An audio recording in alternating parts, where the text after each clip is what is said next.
All right. We are here today celebrating the launch of Wisdom to Know the Difference by Dr. Sujata Ives. Sujata, welcome. And this is a day to celebrate because this is a very big accomplishment. Talk to us about what inspired this beautiful book of yours. Thank you so much, Becky. What inspired me to write this book is I believe we need wise leaders for work, life, and success. There are many books out there that have been written on leadership, but this is a different perspective. This time, for my second book, I have put the emphasis on wise leadership, the wisdom that comes from the head brain, the heart brain, and the gut brain. You see, the reason why I feel that we need wise leaders is because we need the wisdom to cut through the uncertainty towards discernment and not just through emotions or feelings. That's beautiful. So tell us, what work are you doing out in this world? How do you serve in our world today? Yes, I am a certified career services specialist and employment psychologist. I have a virtual practice at drsujataives.com and a business called Connect the Neurodots.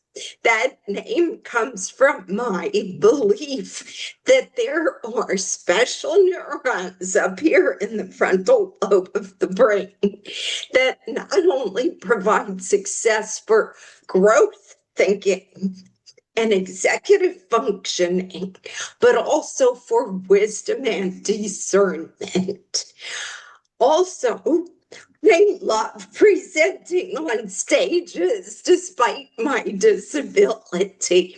I have a condition where my vocal cords don't close, and it's got its own personality.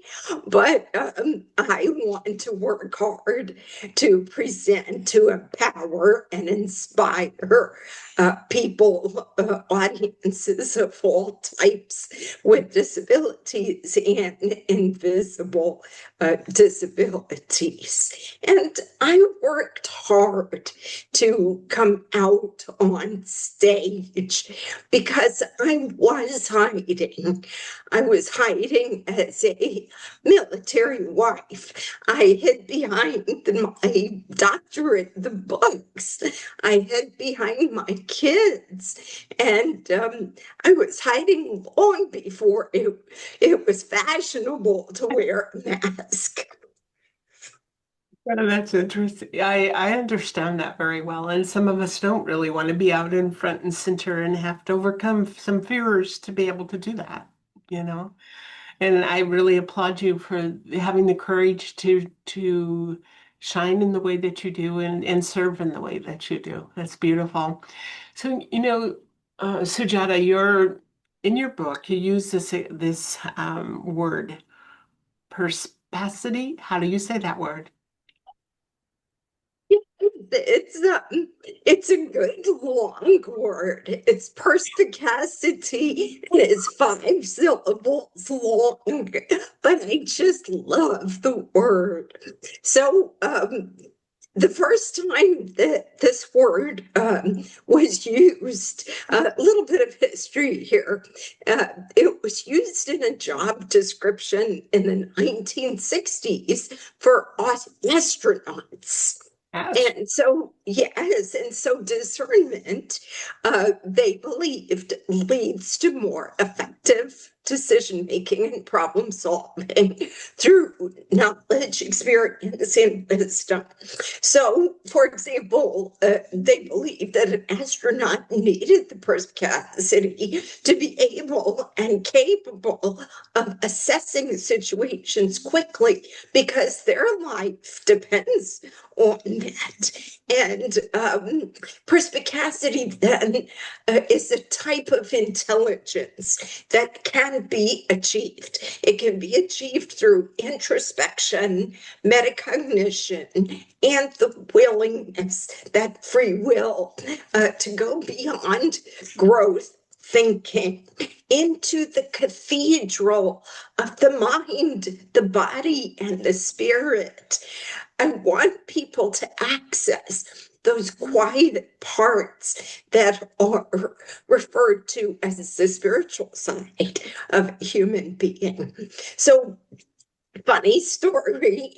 I'll expand on this word a little bit more, if I may. So, perspicacity was an SAT word that I stumbled upon on a beautiful fall Saturday morning as I sat as a 17-year-old in a very tiny wooden desk with my 10 pencils lined up to take the SAT.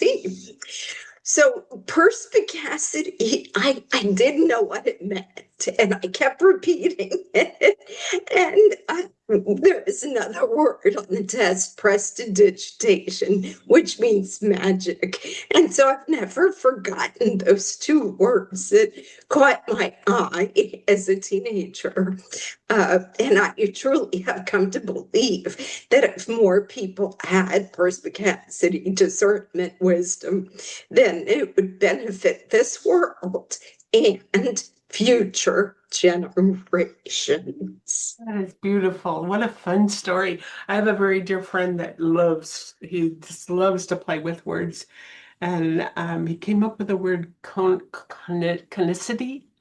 And it is so fun because he's always coming up with these. And sometimes I'm thinking that he created them, but then part of our world is where did all the words come from in the first place? It's people creating words to make special meanings. So that's beautiful. Your book is laid out in a very special way. And it's laid out by the days. And I don't know if you could see this. It's not a really good way to hold up, but you have it listed by the day. So starting on January 1st and then going through completely through the whole year. What inspired you to create your book in this way? Yeah, I'm going to go way back for this answer. My father said, not taking a risk is taking the biggest risk of all. And so I just remember him saying, Sujata, just take the risks. And so I had it in my head that I wanted to write a journal, a devotional. And basically, I created what I wanted to see on the bookshelves. And as Mahatma Gandhi said, for my culture, my Indian culture, be the change you wish to see in this world. So through my writings, I am being and bringing a change to this world that what I wanted people to have was something every day as a daily reminder that could spark their neurons up here in their heads. I want people to have those aha moments, more of those moments, those special firings when people really get it. And that's beautiful. And as I page through, on your author note in the beginning of the book, you talk about perception shapes lives, What our brains interpret, judge, sense, feel, and believe becomes part of the schema, the identification, and worldview because we deem it to be our indisputable truth. And you talk about how you have three boxes that you always check. You're female, you're Southeast Asian, and you have a challenge. So how has your own world view been cemented by your own viewpoints on life? A great question, Becky. Yes. So what I'm saying there in the book is this: there is reality, but nobody knows what that is, because everybody is experiencing that reality in a different way through their worldview, through their schema, and what they're identifying with. So, my worldview has been cemented by my identity as a first generation Indian immigrant, a woman, a military wife, and through my disability. So when I was in college, way back when, I had these friends inside these books, these great masters, Maslow, Adler, John Rogers, Skinner, Sternberg. They all became my friends, and I made them part of my belief system.